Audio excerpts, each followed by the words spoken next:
back to Mantras of the Moment. Today's guest is the CEO of the Cardiff Blues. They're my team. I've been supporting them all my life. Richard Holland, thank you so much for joining us today. How are you? Very good, thank you, Debs. You're very good. Nice to have you on board. You may have been watching the interview so far. We've been asking all of our guests 3 questions. The first being, how have you personally and professionally taken hold of the last 12 months, adapted to the changes? How has it been for you and the team? Yeah, wow, that's it's a big question, and I think probably the thing to say on the front end is, we're uncharted waters really for everybody, and none of us have got experience of what we've been through over the last 12 months, and you certainly can't pick up a textbook to find out how to deal with things. But in terms of Cardiff Blues, we've been quite lucky the fact that we're still playing rugby. So the team's still operating in the competitions we play in, but disappointingly we're doing it behind closed doors, and being in the entertainment industry, it's hugely a different scenario when we're playing these games without our loyal supporters and sponsors who are the backbone of our organisation. So that's been really challenging, and you speak to the players, and they find it that extra little percentage that maybe they get to push across the line in the 78th minute or what have you is missing. So that's difficult. But looking at some of the pros in answering your question, it's been a good opportunity to have a bit of a reset on the business, to a bit of a Control Alt Delete if you like. So that's probably one of the positives. We've all learned some new skills. We're currently sat here doing this on Zoom. I didn't really know what Zoom was. I didn't know what furlough meant, and I'm now an expert in both. So that's finding new ways to operate. And I think it's probably one of the biggest things for us really is we all used to travel vast distances and the international travel and up and down to London and putting meetings in the diary, and we're all doing it from home, and to a large degree we're being as productive and as successful in terms of achieving our outcomes. So that's there have been some of the pros. In terms of some of the cons, the hardest bit for me was restructuring the organisation. Some of our friends and colleagues, unfortunately, we had to go through a bit of a restructure in the business to make ourselves more efficient, which was really, really tough. The missing of the social interaction side of business. Yeah. It's all well and good doing these Zoom calls, but human contact is massive for me personally, and that's missing. So that's difficult. And like I said, the bit about our supporters and not having the crowds in the ground have been tough as well. So it's we're still here, we're still fighting the fight, and we're winning a few games, and I'm looking forward to hopefully coming out the other end of this crisis, as we all hope to in the not too distant future. Brilliant. Yeah, well, I'm so looking forward to getting back to the ground and going to a match. I'm watching them at home at the moment, and we've had a couple of great wins. And how are the players taking to it? How are they as a team and as sportsmen? How do you keep that camaraderie and that faith and that motivation? Yeah, I mean, they're going about their operating duties in pretty much similar fashion, really, although having to comply with a lot of some new regulations and legislation, really, of how medical protocols, and they get tested now twice a week. But they've got to not just do that in their workspace; they've got to respect that outside of it as well, which is important. They're professionals. They're paid to play rugby, and they're still playing. And I spoke to somebody yesterday who's involved in sport who hasn't been engaged for nearly 12 months now, and is finding it really tough. And it's sport gives us all something outside of our it's our work environment. A lot of people turn to sport in their leisure environments, and whether it's watching or playing, and for mental well-being and all of that, we're finding you were having to keep a close eye on those type of those issues. Yeah. But the boys they're enjoying each other's company and the environment. They've adapted brilliantly.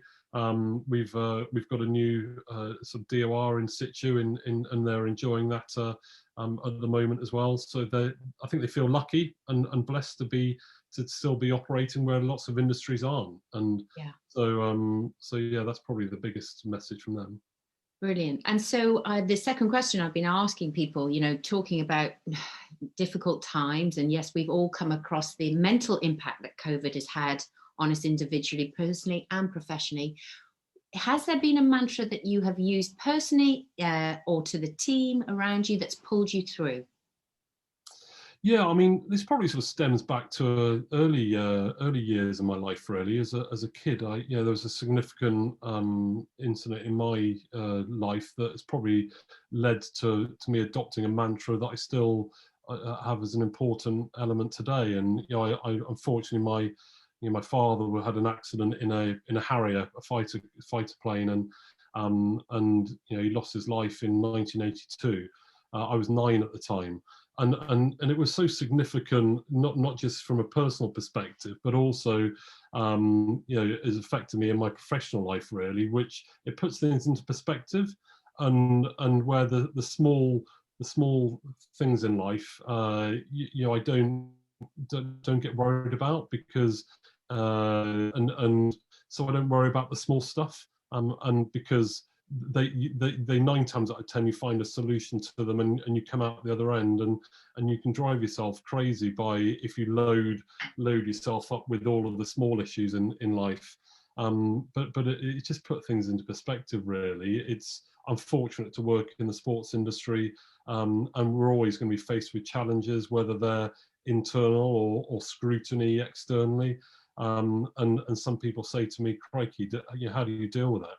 And I deploy that type of mantra to enable to get through to get through stuff and put things into perspective, if I'm honest.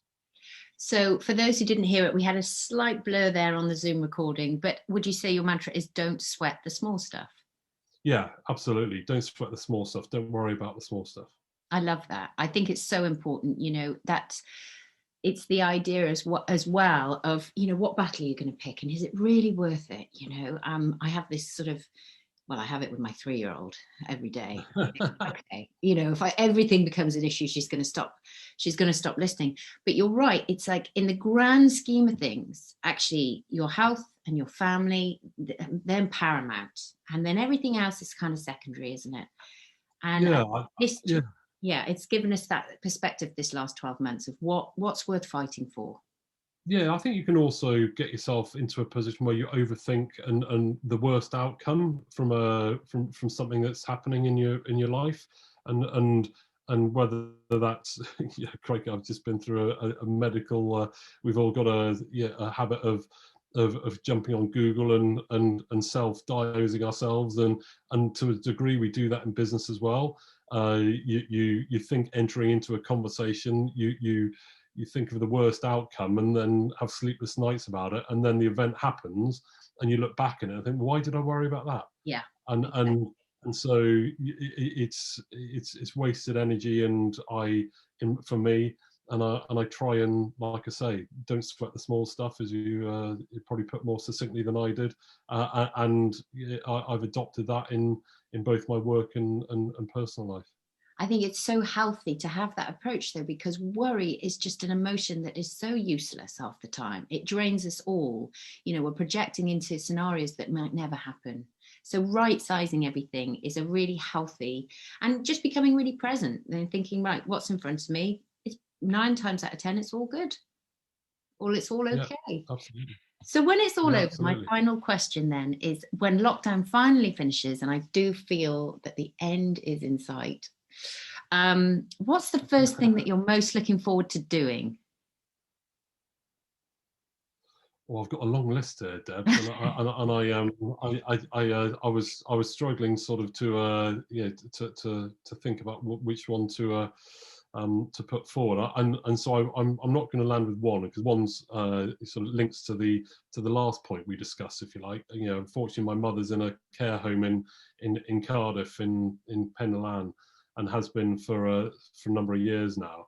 And she's pretty, she's quite poorly, and I haven't been able to see her for 2 years. Excuse me, a year. I haven't seen her for a year, and so the first thing I want to do is be able to see her, and that's just natural. But that's clearly an obvious thing that I want to do. Outside of that, I think it's join the long list of people wanting to go on holiday and get a bit of vitamin D and go away with the family. Probably take the golf clubs as well. Play a bit of golf in the sun. I haven't had a holiday for a year. When I mean a holiday, a day off. That's not just going away. It's been pretty full on, and that goes for my whole exec team. No one's had a break. So, and then we've all got the need and want to socially interact over a nice lunch or a dinner, and I'm sure I probably speak for 99% of the nation when I say, that social interaction, some sort of break. But personally, top of the list would be to see my mum, really, because I don't know how much longer she's got left, and it's you read about it in the media that the people are unable to see their loved ones, and my heart goes out to those that hadn't been able to see, through people that have been really affected by this COVID pandemic. Fortunately, Mum's still with us, and I'd like to be able to see her, but when the time's right, and that'll be the first thing I do. Wow, that's really moving. I really hope that day comes soon for you. I think you've summed it up so beautifully, that family really is the most important part of all of this. And that's maybe the beautiful thing about COVID, is it's made us realize, just how important it is to be close and with the ones that you love. So I hope that day comes for you soon. Dickie, thank you so much for coming on board. I love this team, and I've got really, high hopes for the months to come. And I look forward to a pint at the club with you really soon. Thank you. Great stuff. Thank you.